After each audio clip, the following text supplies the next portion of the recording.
Today, I'm going to check out just how wicked gay Salem is. I guess this would be a perfect part to include a Boston accent, but I'm terrible with accents. Ka. This is Queer Across America, my road trip around the United States checking out queer areas to show that wherever you are, there's a community for you.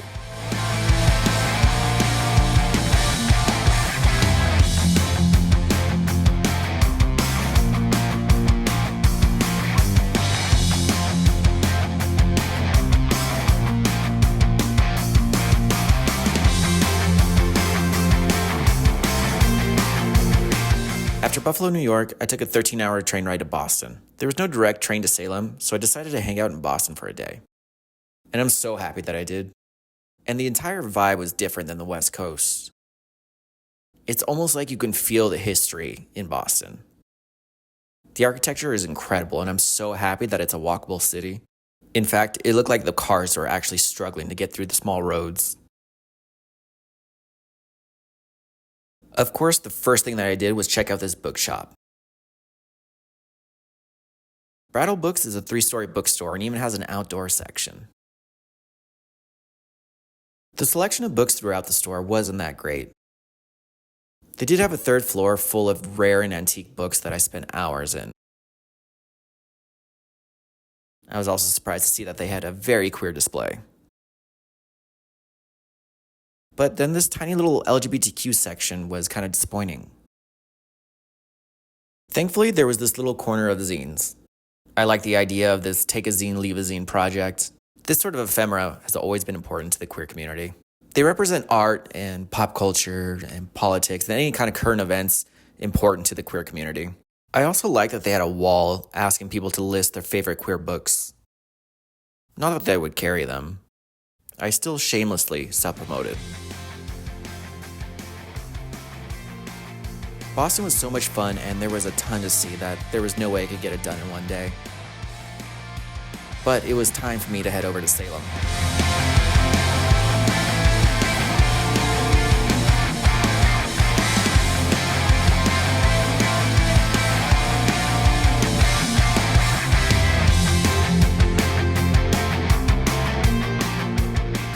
I really didn't know anything about the community, and anytime I looked up anything queer about it, nothing really popped up.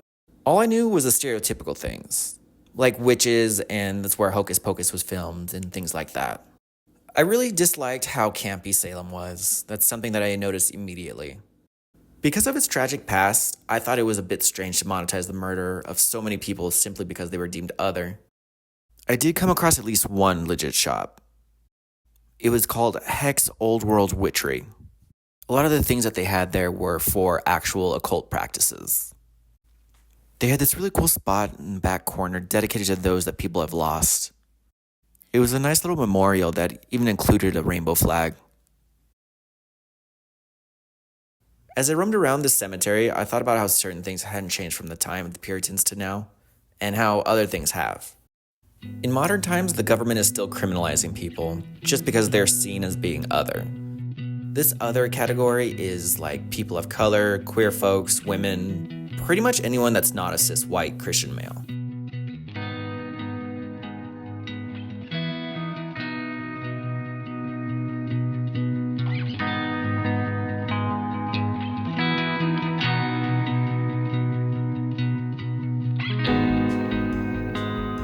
On the other side of that, I was really happy to see that this city that was once run by Puritans was now very queer-friendly. I checked into my hotel at the Curwen House, which was right across the street from the house in Hocus Pocus, the one that Allison lived in. The Curwen House was 3 impressive stories, and creaked with each step. I was impressed with how beautiful and well-preserved the place was. You could definitely tell that it was old, but it was still functional. They had another location around the corner, and if you ever find yourself in Salem, I highly suggest staying at one of them.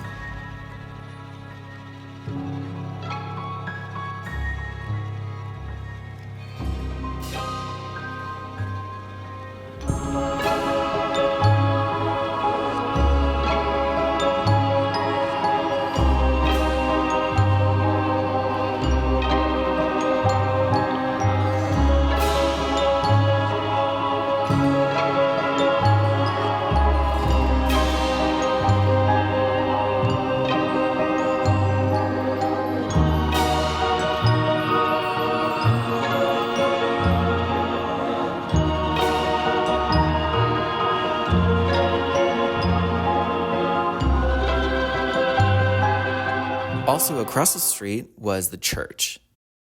I was shocked to see how many rainbow flags were outside of it. Church usually isn't the place that I expect to be welcoming, but this was one of the first churches built in the United States. And it's crazy to think that at one point it villainized queer people and women and people of color. And today it's just covered with rainbow and trans flags. I had a lot of trouble deciding what museum to check out. There were so many in Salem, and it was kind of hard to see which ones were campy and which ones were more educational based. I know that sounds boring, but I love museums. So I took a chance on this pirate one, which actually turned out to be a great idea because it was both educational and super campy. I loved pirates as a kid, and maybe now too, so this was a perfect place for me. I also got to touch a real piece of pirate treasure. My inner child was ecstatic. I ended my trip at the very tip of the coast. Salem was an incredible city.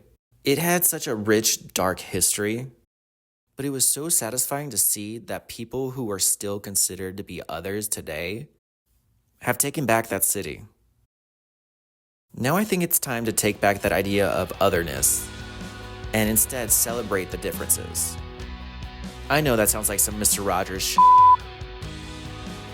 but honestly, I think being different is just so much more fun.